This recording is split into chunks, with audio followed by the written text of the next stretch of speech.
Sesungguhnya ancaman dan balasan untuk orang yang meninggalkan sholat, tidak mau menjaga sholatnya, ancamannya juga besar. Sebagaimana balasan untuk orang yang menjaga sholat adalah surga, maka balasan untuk orang yang tidak mau menjaga sholat adalah neraka. Wa na'udzubillahi min dzalik.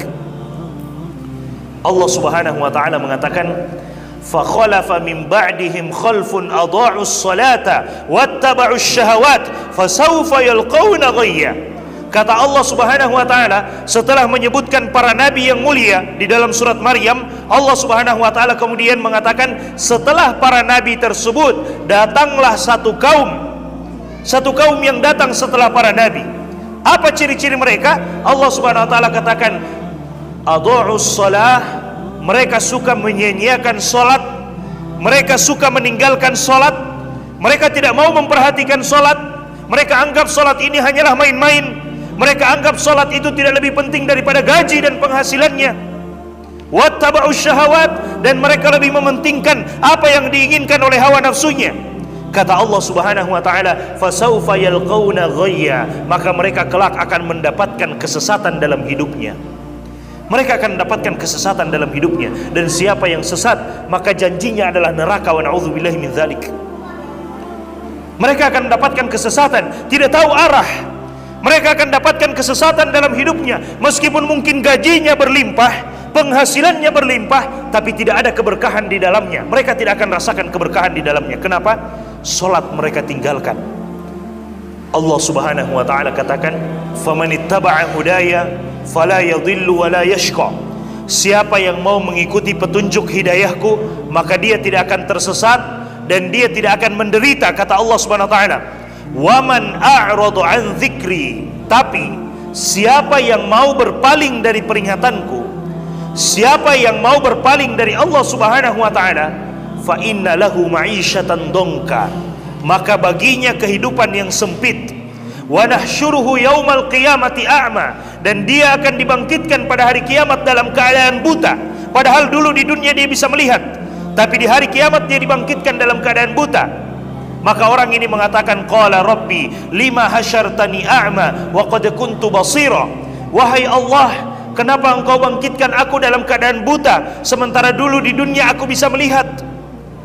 Maka Allah Subhanahu wa taala mengatakan, qala kadzalika atatka ayatuna fanasitaha wa kadzalika al-yauma tunsa. Demikianlah dahulu telah datang ajakan-ajakan kami, telah datang ayat-ayat, telah kami turunkan ayat-ayat untuk mengajak kita beribadah kepada Allah. Telah diturunkan ayat-ayat untuk mengajak kita sholat. Telah diturunkan ayat-ayat untuk memberikan ancaman bagi orang yang meninggalkan sholat. Kata Allah Subhanahu wa ta'ala, fanasitaha, tapi engkau melupakannya.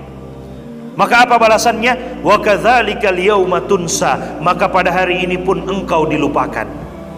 Maka pada hari ini pun engkau dilupakan. Jemaah sekalian, ketika kita meninggalkan Allah, ketika kita tidak mau sholat, padahal sholat itu adalah bentuk kita ingat kepada Allah Subhanahu wa ta'ala. Ketika azan dikumandangkan, hayya 'alas shalah, ayo kita mendirikan sholat. Hayya 'alal falah, ayo kita menuju kepada kemenangan. Kemudian kita lupa dengan Allah, kita tidak mau ingat dengan Allah Subhanahu wa ta'ala. Kelak balasannya pada hari kiamat, Allah juga akan melupakan kita. Wa na'udzubillahi min dzalik.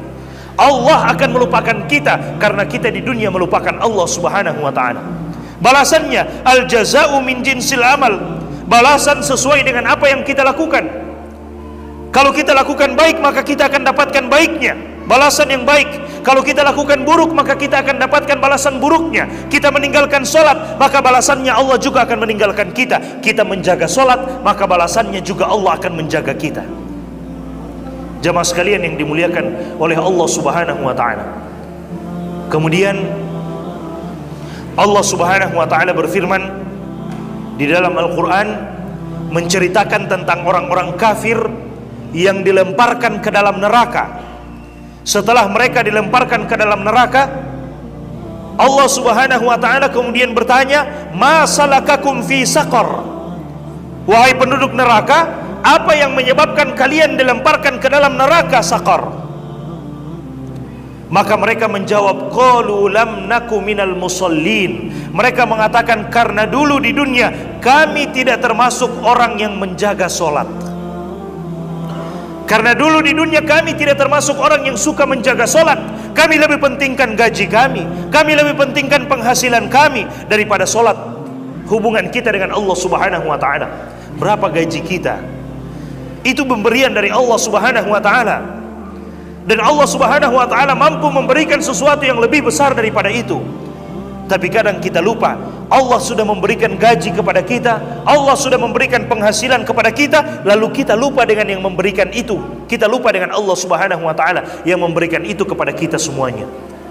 Bapak Ibu jemaah sekalian yang dimuliakan oleh Allah Subhanahu wa ta'ala, persoalan sholat ini adalah persoalan yang sangat besar.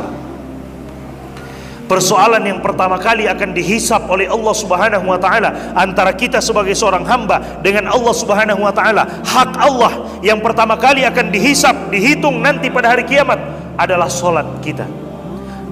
Awwalu ma yuhasabu bihil abd as-salah. Yang pertama kali dihisap dari seorang hamba adalah solatnya.